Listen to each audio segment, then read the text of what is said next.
Я встретил розу, роза цвела, шипов колючих, роза полна. Я встретил розу, роза цвела, шипов колючих, роза полна.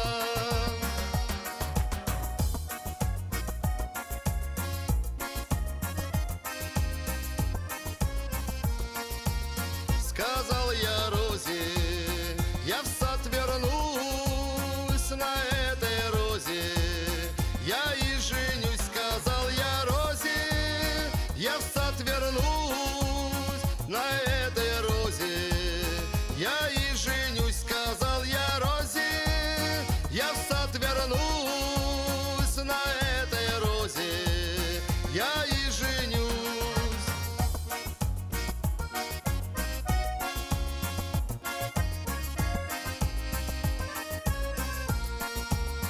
Я в сад вернулся, хожу, брожу, шипов колючих не нахожу. Я в сад вернулся, хожу, брожу, шипов колючих не нахожу. Я в сад вернулся, хожу, брожу, шипов колючих не нахожу. Ой, парни, парни, вам мой совет: не рвите розы в 17 лет. Ой, парни, парни, вам мой совет: не рвите розы в 17 лет. Ой, парни, парни, вам мой совет: не рвите розы в 17 лет.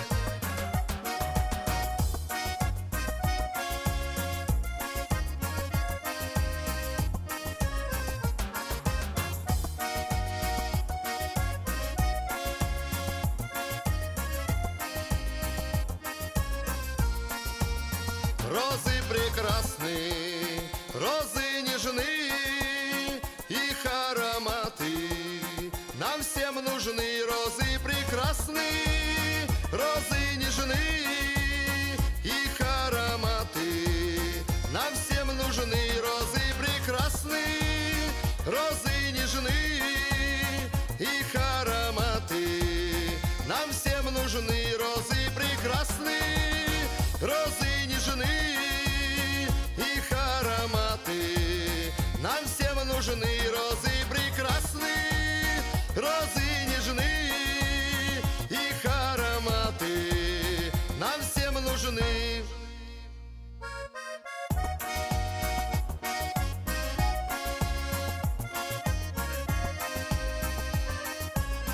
Розы прекрасны, розы нежны, их ароматы нам всем нужны.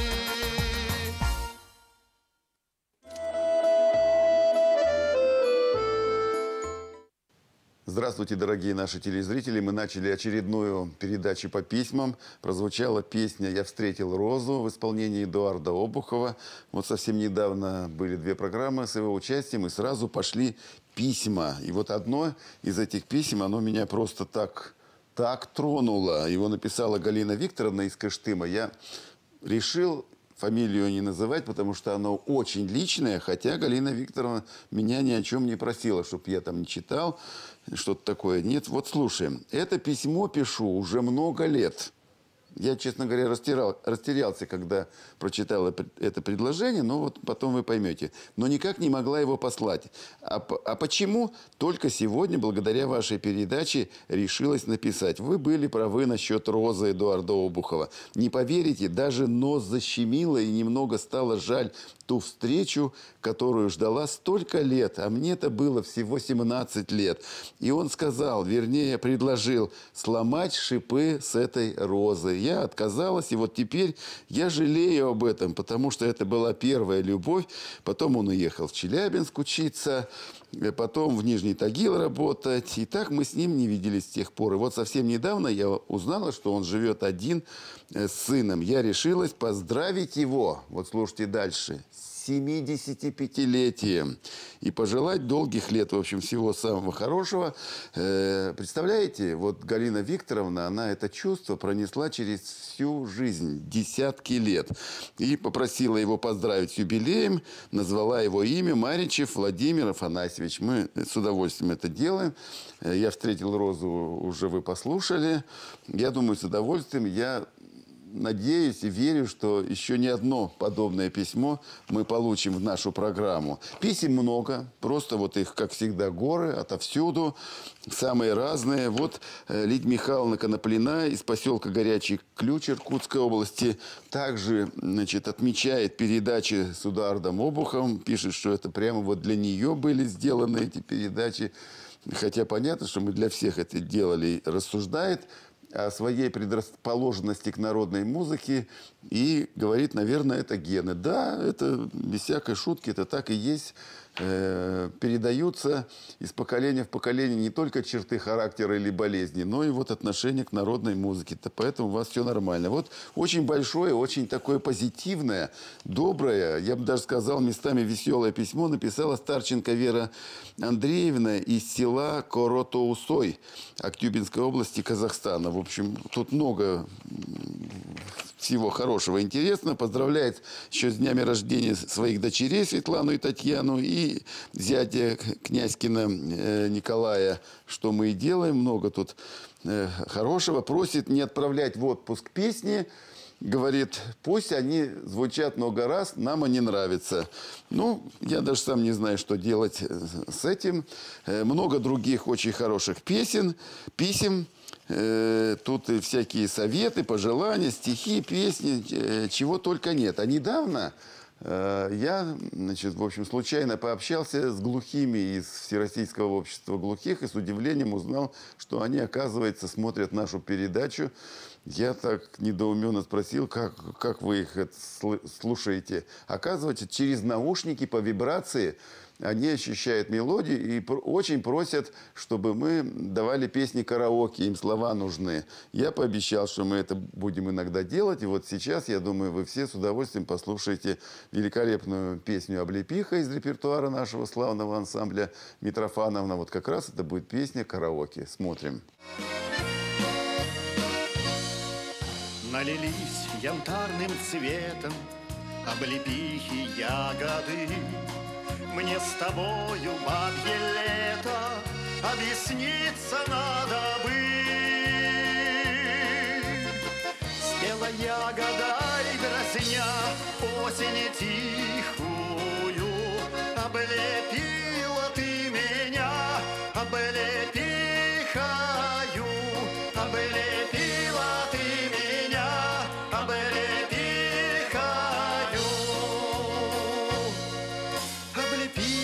Облепиха, золотая сентябриха, ты меня осенним соком напои.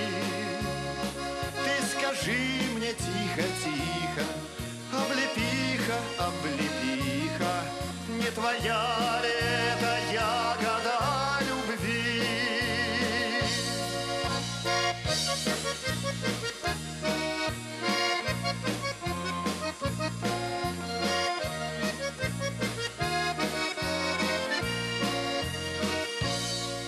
Красивее твоих веток ожерелья не найти. Мне тебя бы, бабье лето, на край света унести. Спела ягода и дразня осень тихую, целовала бы меня облепихою, целовала бы меня облепихою. Облепиха, облепиха, золотая сентябриха, ты меня осенним соком напои. Ты скажи мне тихо-тихо, облепиха, облепиха, не твоя ли это ягода любви?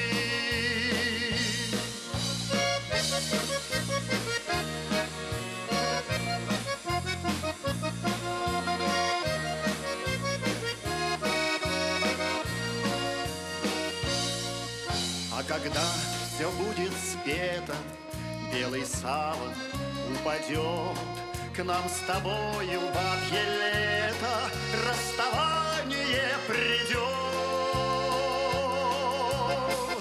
И ушедшую храня осень тихую, вспоминать будешь меня, об лепихаю, вспоминать будешь меня, об лепихаю.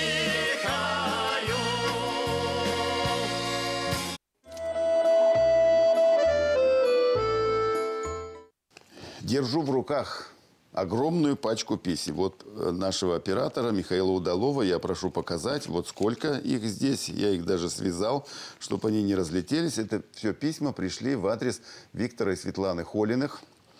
Все просят диски. Буквально вот сейчас Виктор и Светлана Холины будут выступать во Дворце железнодорожников в Челябинске. Я им передам все эти письма. Читать они, конечно, уже их будут дома. Я думаю, ульются слезами, сколько здесь тепла, добра, восхищения, любви написано в этих письмах. Ну и постепенно они вам все пришлют. Надо ждать, потому что, видите, какое огромное количество писем. Все это обработать, значит, там 2-3 и даже недели не хватит. Но вы все получите. Те же, кто живет рядом, в Челябинске, в Челябинской области, я в очередной раз приглашаю вас на наш большой фестиваль «Играй гармонь уральская», который проходит во Дворце железнодорожников и посвящен 80-летию Челябинской области, нашей любимой области. Я взял вот в очередной раз афишу эту большую.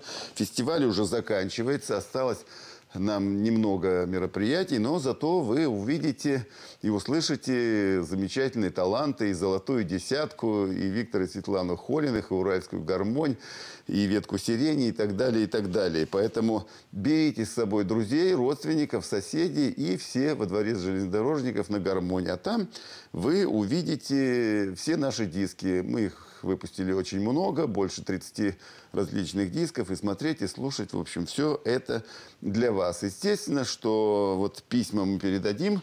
Я передам Холиным сейчас. Вот они выступают у нас. Они активные участники нашего фестиваля. Я думаю, наступило тепло, и можно в очередной раз побывать в Орловке и послушать хорошую песню в исполнении Виктора Холина. Смотрим.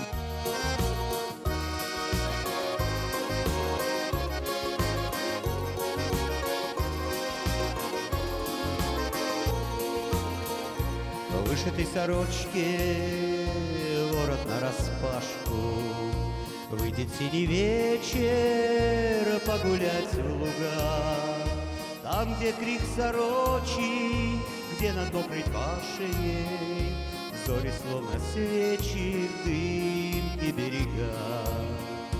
А над белым храмом звезды коромысла, месяц золотые притупил края. И нету телеграммы, улетели письма вместе с журавлями в дальние края. И нету телеграммы, улетели письма вместе с журавлями в дальние края. Уже догорел калины куст, а без тебя так вечер пуст, так вечер пуст. И мне поют перепела, что и любовь переплыла на берег тот, где догорел калины куст. И мне поют перепела, что и любовь переплыла на берег тот, где догорел калины куст. В вышитой сорочке нараспашку вора выйдет теплый вечер погулять в луга. Телеграммой срочной дай ответ мне точный, что опять вернешься ты мне, дорога. Телеграммой срочной дай ответ мне точный, что опять вернешься ты мне, дорога. Уж догорел калины куст, а без тебя так вечер пуст, так как вечер пусть. И мне поют перепела, что любовь переплыла на берег тот, где-то горел калины куст. И мне поют перепела, что любовь переплыла на берег тот, где-то горел калины куст.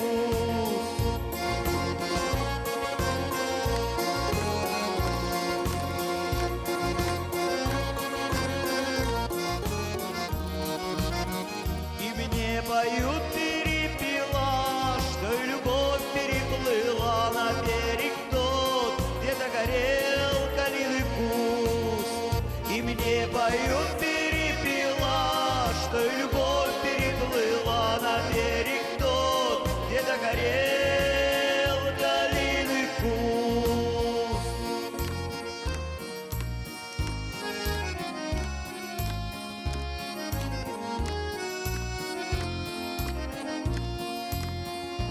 Нету телеграммы, улетели письма, вместе с журавлями в дальние края.